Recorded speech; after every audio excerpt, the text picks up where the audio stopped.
And I'm Chief Meteorologist Steve Templeton, live at 141 and Interstate 44, where the Merrimack River has overtaken this area and continues to rise tonight. We'll have the very latest on the flood threat. It's like we're running out of time. Arnold homeowners are feverishly trying to save everything they own. As many as 150 houses could soon be sitting in water. We're also live in the storm mode Silverado as traffic jams build and a major portion of I-44 many people drive every day is shut down. From Jefferson County to St. Louis and St. Charles County. And the Metro East, we have live team coverage tracking every angle of flooding troubles. Live from KMOV, this is News 4 at 5. Sky Zoom 4 capturing just unbelievable flooding images like these all day. Our chopper now live above Eureka, where businesses, homes, and roads are all underwater. Our News 4 crews are live in several of the hardest hit areas tonight. Rob Sneed is in Pacific, tracking Governor Jay Nixon's tour of flood damage. Lauren Posen is in Valley Park, where a lot of anxious eyes are on the levee there. And our Russell Kinsall is in Jefferson County, where officials are warning residents this could be the worst flooding in a town's history. And of course, our chief meteorologist, Steve Templeton, is live near 44 and 141 tonight. Steve. And it's been bad news here. The Merrimack River at Valley Park and at Arnold both had the forecast crest raised this afternoon. And that's with water that is still extremely high, that has about another foot to go. It will crest at about 4.4 feet above the previous record from 1982. You can see the McDonald's, the Taco Bell, the Steak and Shake all underwater. This is 141 going onto the on-ramp to 44 as if you're headed towards downtown St. Louis, clearly closed, and so is Interstate 44. And in fact, that bridge over there, see how there's a very tiny gap between the bottom of the bridge and the water? That is the bridge of Interstate 44 as it crosses 141. The margin of error there is very small. When that water, if it gets as high as the bottom of that bridge, that'll certainly could do some damage to that bridge, and we're going to have to be keeping a close eye on how much more it goes up. The expectation is it'll go up about another foot, at least here at 141 and Interstate 44. But all this water flows down towards Arnold and towards Interstate 55, which is actually open for now. MoDOT has been telling me they are trying, they are sandbagging, but the Merrimack down by Arnold could actually overtake 55. And think about it, if you are in Jefferson County, if you are in St. Louis and you have to go across the Merrimack River, tomorrow morning you may not be able to do that very easily if 55 and 44 are shut down. We're going to talk with MoDOT on that coming up a little bit and get their take on the latest efforts to sandbag and keep the water from shutting down 55. That's the latest. I'm Steve Templeton at 41 and 141 and Interstate 44. All right, Steve, thank you for the latest. The city of Arnold is facing an historic level of flooding, and residents really in a race against time to stop the water before it swamps their homes. Yeah, residents are feverishly sandbagging in 3 neighborhoods. At risk is an estimated 150 homes that could be flooded. Russell Kinsall is live in Arnold talking with flood victims and volunteers about their efforts. Well, the Merrimack River is out of its banks, way out of its banks, and it's still rising.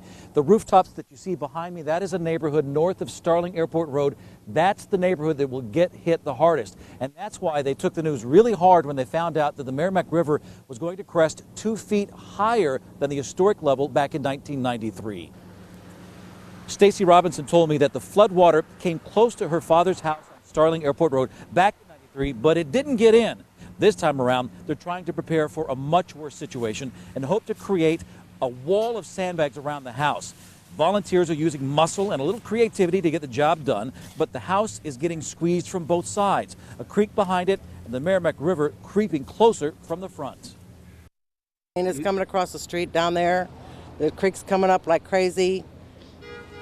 We just need a lot of help, and anybody out there would be very appreciated. Now, volunteers are still showing up. They get off work, they're coming out here to help sandbag. So the AmeriCorps has set up a check-in location here at this parking lot where we are at Starling Airport Road and Jeffco Boulevard. And then they're walking those volunteers back into the neighborhood because roads are closed back there and they can't drive in. Also, I've learned inmates from a state prison in Pacific are also down the street in this neighborhood in Arnold helping to sandbag and try to save these homes. Live in Arnold, Russell Kinsall, News 4. All right, Russell, thank you. This is new video in from Sky Zoom 4 over High Ridge. You're looking at the High Ridge water plant, and it's now underwater. Crews tried sandbagging around the plant last night, but now they tell us tanker trucks will have to come in to bring clean drinking water and pump it into the water storage tank. That's to ensure water to customers in the southern half of the district. Missouri American Water is helping customers on the northern side. Sky Zoom 4 also flew over several homes and businesses in Pacific. Everywhere you turn, there is some kind of flooding. Some homes have water standing higher than their windows can be seen. Others have water all the way up to the roof. But take a wide look and you'll see homes have been spared so far.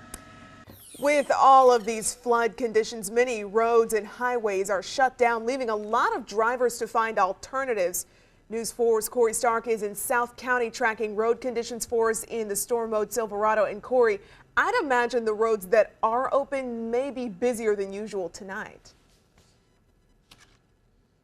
Yeah, Courtney, that's exactly right. And if you look at your screen, I mean, you can see that we're on Lee-May Ferry Road. Both the northbound and southbound lanes of Lee-May Ferry Road very congested. And that's really the case with so many roads in and around Interstate 55 as people try to find out alternative ways to go, because 55 also very congested. We were on that only about 20 minutes ago, and it took us from Lindbergh heading southbound to Merrimack Bottom Road 45 minutes to get through that section. So a lot of roads like Lindbergh Boulevard, Butler Hill Road, all very congested as people again try to figure out the best way to get home. And frankly, people aren't getting home very quickly tonight as these roads will continue to be congested throughout the evening. So that's the very latest from our. We'll send it back to you. All right, Corey, thank you. Some Valley Park residents are moving to higher ground today as the Merrimack keeps rising. News 4's Lauren Posen continues our team coverage in Valley Park with what's happening right now. Lauren?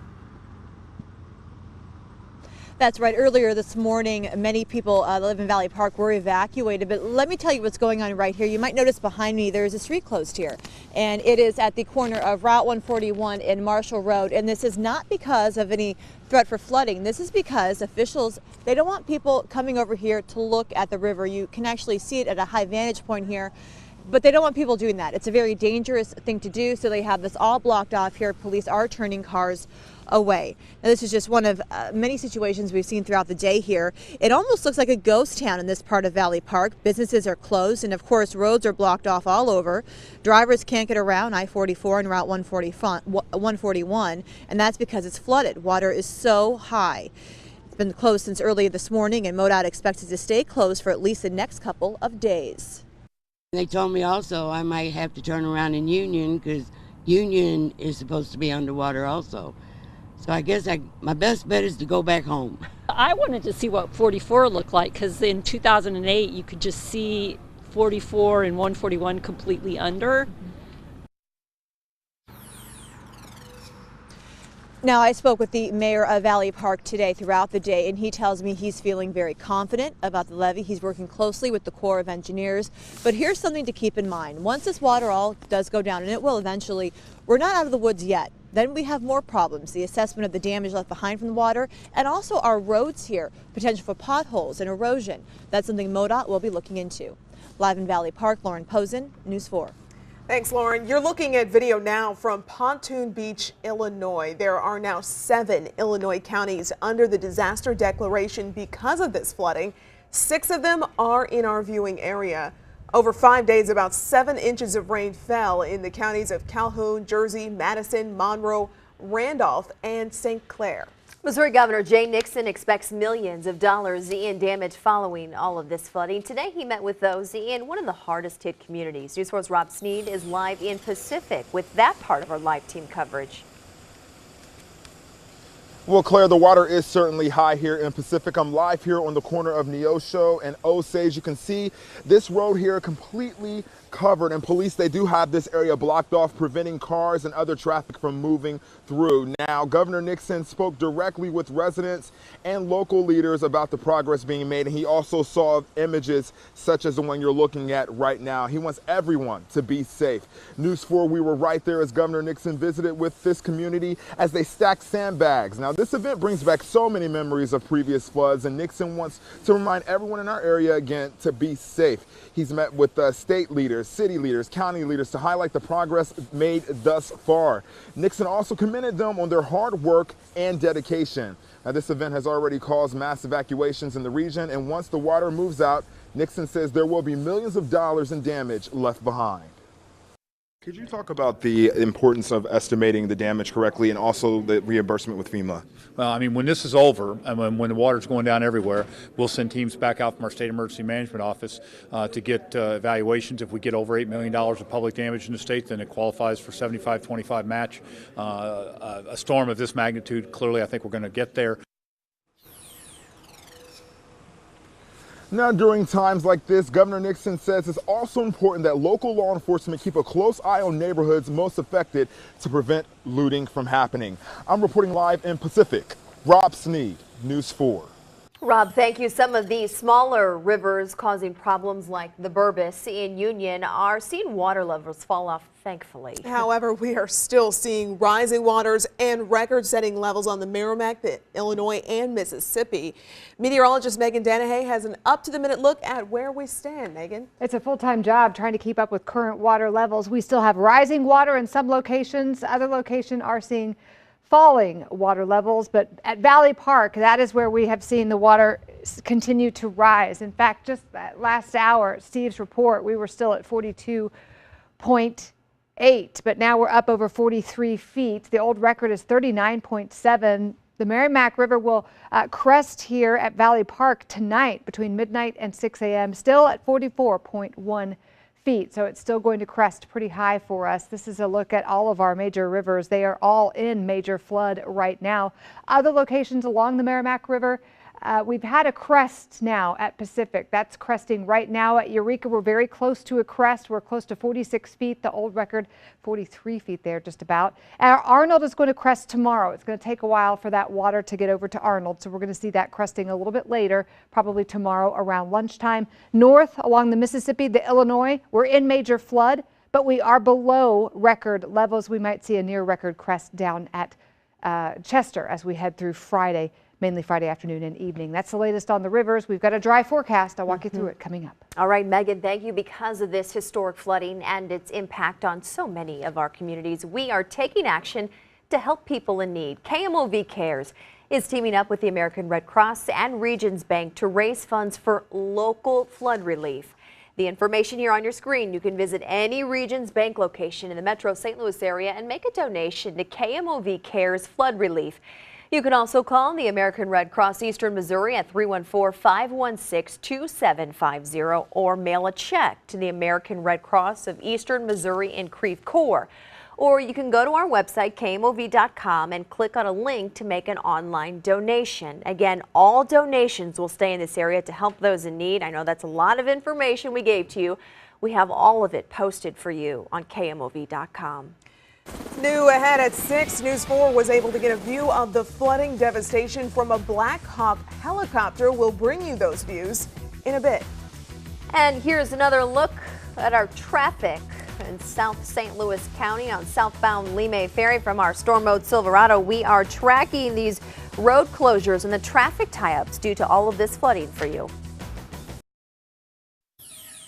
Welcome back to News 4 at 5 o'clock. We are looking live here from Sky Zoom 4 of Interstate 55 at Merrimack Bottom Road. Notice a lot of activity going on right now, a lot of traffic tie-ups as a result of all the flooding that we're having in the area and the road closures. In fact, we had a crew on 55 in this exact area within the hour saying it took them 40 minutes to go 3 miles. So a lot of tie-ups for us tonight, and we're keeping tabs with MoDOT on 55 to make sure that the interstate stays open. At this point, Interstate 55 is open. And we will continue to track those traffic conditions for you. Now let's head right back out to Chief Meteorologist Steve Templeton. He's near 44 and 141 for us. Steve. Yeah, Courtney, the water is lapping up very close, just maybe a couple feet or a foot below the bridge that is Interstate 44. So this is all 141 that's flooded out. On the north side of 44 there is Valley Park, and we're worried about the flood wall, which is about 43 feet. That's where the Merrimack is now, and rising another foot between midnight and 6 a.m. the Merrimack at Valley Park will be cresting. And then all that water goes down towards Arnold, and that's where we're concerned about Interstate 55. So joining me now is Tom Blair, the Assistant Director of Engineering from MoDOT. And you're telling me you guys are working hard, you're sandbagging to hopefully keep 55 open, but there's a potential that your efforts are not successful, and if that happens, it'll be really difficult to get across the now flooded out river. Yeah, absolutely, Steve. Today, the forecast on the Merrimack River down in Arnold was increased, and our team got into action to get some sandbags down there. So we're actively putting sandbags on the shoulders of I-55 and the Merrimack down in Arnold to try to keep the water off the road.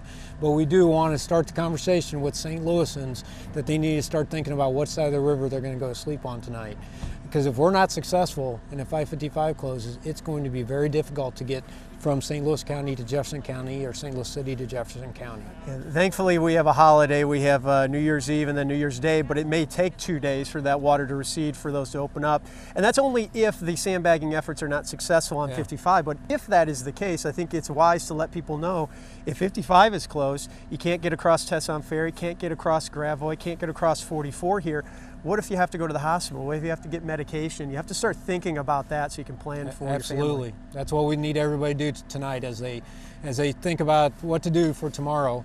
Think about all that, talk about that with your coworkers, your family, everybody about where am I going to go to sleep, how do I act if I-55 and all these other routes are closed when I wake up. Thank you. Thank you for the message. And again, while there's concern, remember the sandbagging efforts are ongoing and hopefully they will be successful. We'll keep you updated on how things go down at Interstate 55. Courtney and Claire. All right, Steve, thank you for the latest out there at 44 and 141. Megan, we couldn't help but talk about, while Steve was talking, how bundled up he was, how cold it is out there right now. Yeah, it's a little different. You know, we deal with floods in the springtime, and it's a little warmer to be out sandbagging and doing all this stuff. But in the winter, it is cold tonight. We have wind chills in the 20s out there. Not fun to be sandbagging, not fun sandbagging anyway, but certainly not in that cold.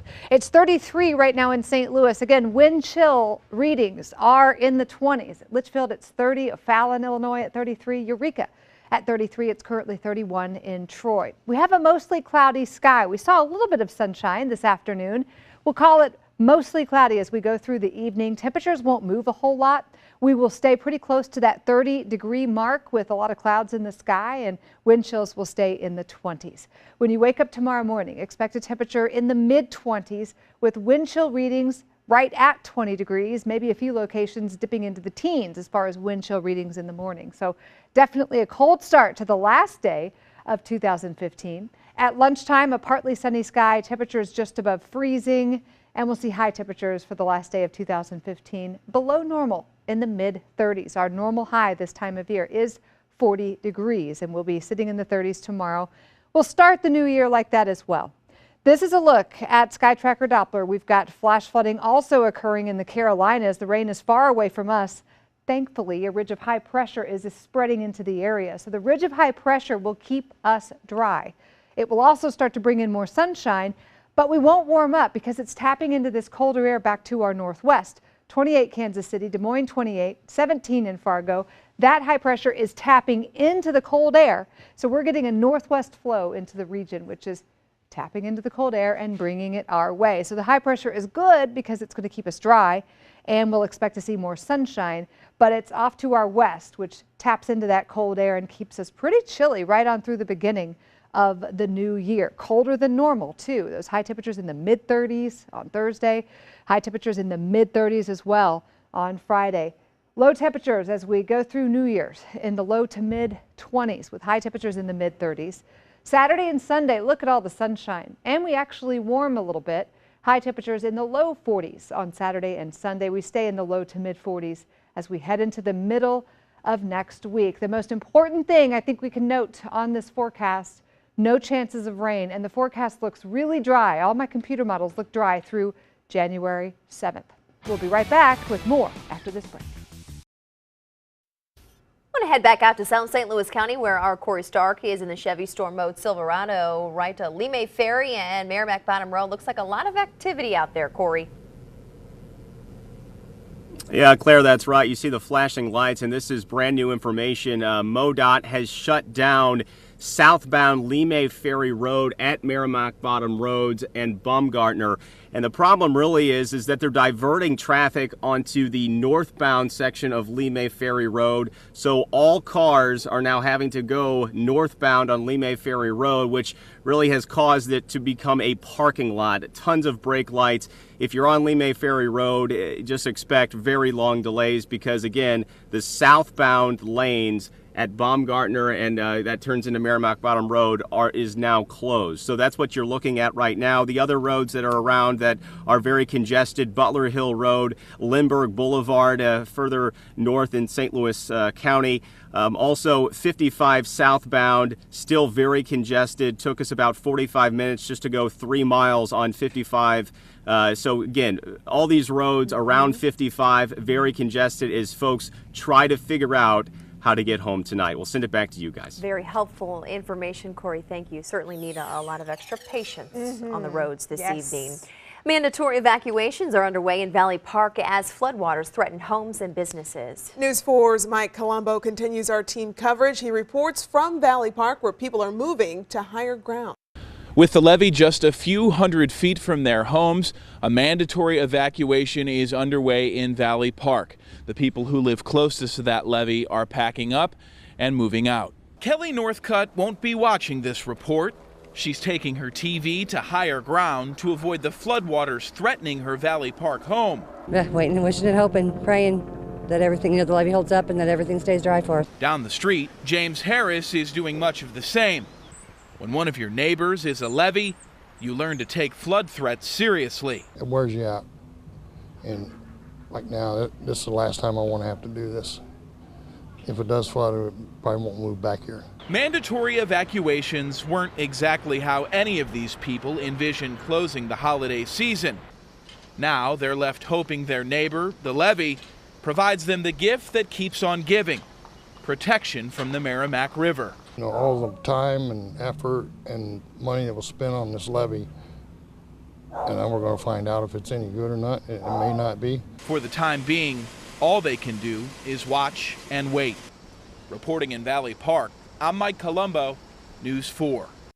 The CBS Evening News with Scott Pelley is coming up next. And we continue our local news coverage at 6. We leave you tonight with a live look here near 44 and 141 from our Shriners Hospital Eye on St. Louis camera. We'll see you back here at 6 o'clock.